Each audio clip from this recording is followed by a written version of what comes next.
बागेश्वर उपचुनाव के लिए मतदान सुबह 7 बजे से जारी है। मुख्य मुकाबला बीजेपी प्रत्याशी पार्वती दास और कांग्रेस प्रत्याशी बसंत कुमार के बीच है। इसी के चलते बीजेपी प्रत्याशी पार्वती दास और कांग्रेस प्रत्याशी बसंत कुमार ने विवेकानंद विद्या मंदिर पोलिंग बूथ पर मतदान किया। वहीं सुरक्षा की दृष्टि से चाक चौबंद व्यवस्था की गई है, जिसके चलते विधानसभा को 3 जोन और 28 सेक्टरों में बांटा गया है।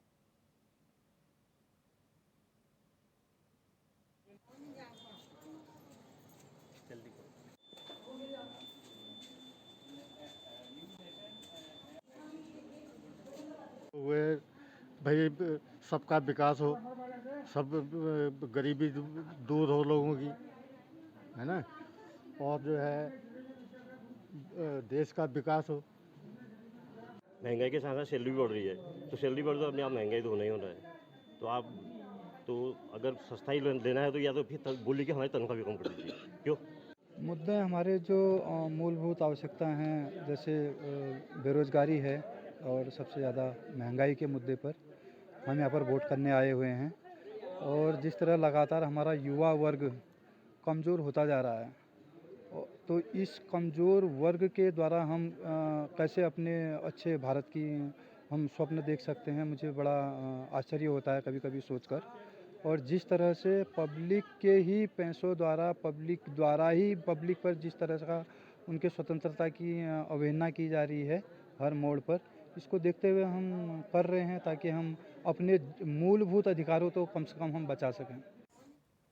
तो आपको बता दें कि आज सुबह 7 बजे से बागेश्वर उपचुनाव के लिए मतदान जारी है और यहां पर तमाम मतदाता अपने मताधिकार का प्रयोग कर रहे हैं। और सीधा मुकाबला इस बार भारतीय जनता पार्टी की प्रत्याशी पार्वती दास और कांग्रेस के प्रत्याशी बसंत कुमार के बीच में देखने को मिल रहा है। और नेक टू नेक फाइट होने की संभावना यहां पर जताई जा रही है। जो राजनीतिक विश्लेषक हैं वो भी ये मानते हैं कि इस बार कड़ी टक्कर दोनों के बीच में देखने को मिलेगी। बहुत टफ फाइट यहां पर है और जो वोटों का जो अनुपात हो सकता है वो बहुत कम हो सकता है। दोनों के बीच में डिफरेंस बहुत कम हो सकता है, क्योंकि इस बार जो है बसंत कुमार एक बहुत स्ट्रॉन्ग कैंडिडेट माने जाते हैं, जो पहले आम आदमी पार्टी में थे लेकिन अब कांग्रेस में चले गए हैं, तो कांग्रेस को इसका लाभ मिल सकता है। वहीं पर अगर पार्वती दास की बात की जाए तो वो स्वर्गीय चंदन रामदास की पत्नी हैं और कहीं ना कहीं एक सिंपैथी वोट लेने की कोशिश भारतीय जनता पार्टी द्वारा की जा रही है। और साथ ही साथ ये भी कहा जा रहा है कि अगर पार्वती दास जीतती हैं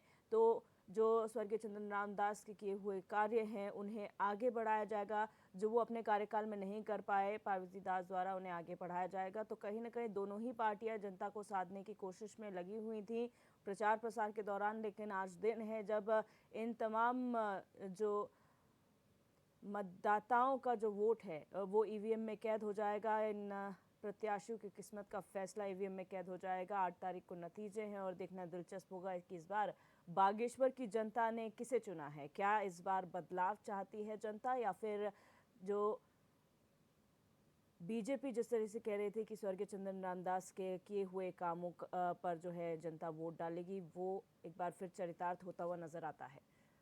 लेकिन फिलहाल आपको बता दें सुबह 7 बजे से ही यहाँ पर पोलिंग चल रही है अलग अलग सेंटर्स पर, और सुरक्षा के भी कड़े इंतजाम यहाँ पर किए गए हैं। 3 दिन के लिए जो है बागेश्वर की सीमा को सील कर दिया गया था और प्रशासन मुस्तैदी से जुड़ा हुआ है। पूरी विधानसभा को 3 जोन और 28 सेक्टरों में बांटा गया है, जिससे कि सुरक्षा की दृष्टि से प्रशासन सही तरीके से काम कर सके।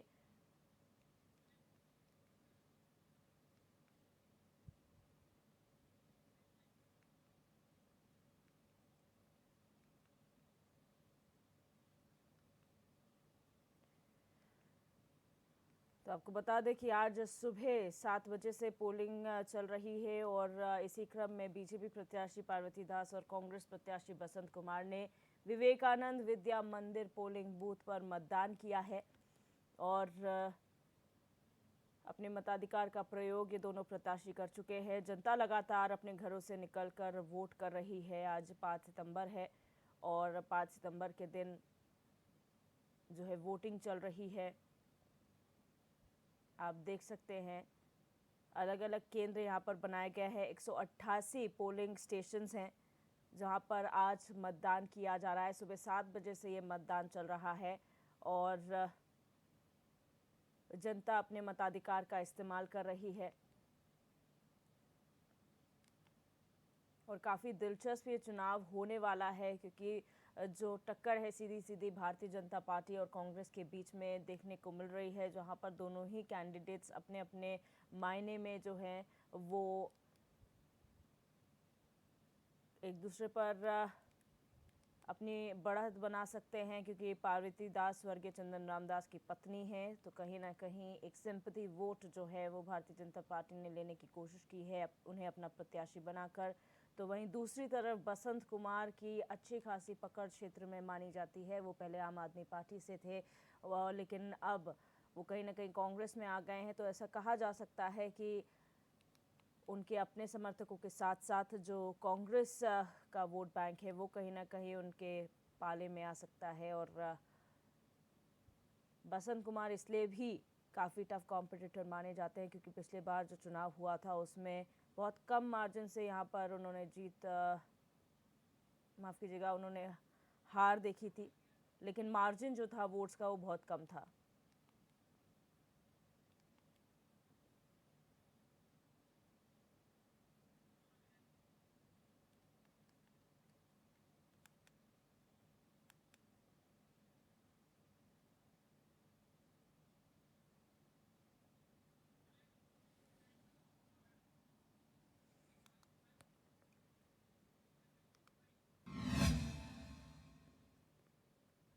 और हमारे संवाददाता हरीश नागरकोटे हमारे साथ फोन लाइन पर जुड़ चुके हैं। हरीश, क्या जानकारी आपके पास है? सुबह 7 बजे से यहाँ पर मतदान चल रहा है, कितना पोलिंग प्रतिशत अभी तक हो चुका है और क्या वहाँ पर सुरक्षा के इंतजाम है? जी, बागेश्वर उपचुनाव में अभी तक 12% मतदान हो चुका है और लोग धीरे धीरे अपने घरों से निकल रहे हैं। शांतिपूर्ण तरीके से बागेश्वर उपचुनाव में 188 बूथ बनाए गए हैं जहां शांतिपूर्ण तरीके से मतदान जारी है। जी, यहाँ पर जिस तरीके से 7 बजे से पोलिंग चल रही है, आपने बोला 12% वोट अब तक पड़ चुके हैं। इसमें अगर महिलाओं और पुरुष की बात की जाए तो कितनी महिलाएं अब तक वोट डाल चुकी हैं? क्या महिलाओं की संख्या में बढ़ोतरी हुई है सुबह से? अभी तो पोलिंग 12% के करीब ही हुआ है। अभी जो है महिलाओं और पुरुषों की छोटी छोटी लाइनें लगी हैं। धीरे धीरे जैसे जैसे समय बढ़ रहा है वैसे वैसे लोगों का अपने घरों से मतदान करने के लिए बाहर निकल रहे हैं और अपने मताधिकार का प्रयोग कर रहे हैं। जी, इस बार क्या मतलब वहाँ पर स्थिति बनती हुई नजर आ रही है? किस तरीके की व्यवस्था देखने को मिल रही है प्रशासन द्वारा?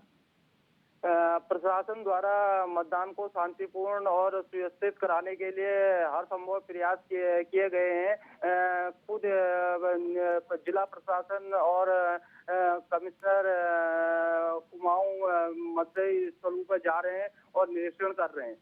जी, यहाँ पर सुबह अगर बात करें दोनों ही प्रत्याशियों ने, चाहे भाजपा की पार्वती दास हो या फिर कांग्रेस के बसंत कुमार हो, उन्होंने अपने मताधिकार का इस्तेमाल किया।